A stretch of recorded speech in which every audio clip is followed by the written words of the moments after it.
Hey, this is John Glennon of the Tennessean. I'm here with colleague Jim Wyatt, and we are taking a look ahead to the Titans game this Sunday against the New York Jets.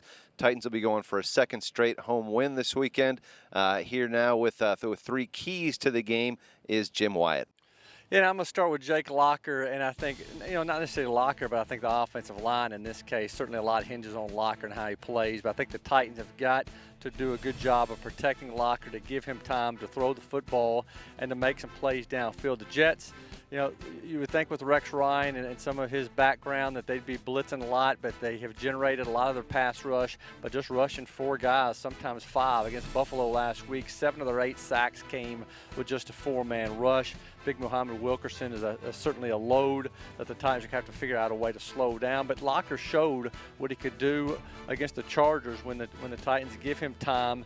He engineered a 94-yard touchdown drive in the game to win. I think he feels like he's got momentum. I think the offense feels like it has momentum, but certainly the momentum is not going to be able to take off if he's on his back a part of this game. I think number 2, flip it around, and I think the Titans have got to rattle the rookie, and I'm talking about Geno Smith, the Jets rookie quarterback, who's a tremendous talent and has made a lot of plays throwing the ball downfield, but he also, has made a lot of mistakes. 7 turnovers in the first couple of games. He's a guy who can get rattled.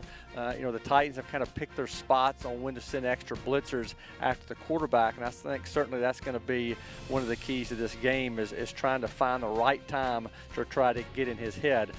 If you come after him, you also got to be aware that he can take off and run with the football. Titans don't want him to burn him that way either. And I think number 3, where you got to be able to run the football, I think that certainly would slow down the Jets' pass rush, and it would allow the Titans to stay fresh on defense and certainly to keep the ball and sustain long drives. Chris Johnson had a 94-yard touchdown run against the Jets last year. Has that not busted one of those long runs this year, but certainly he's a heck of a lot further ahead of his pace compared to where he was last year. 45 yards after 3 games for Chris Johnson in 2012. He's got 256 rushing yards through 3 games this year.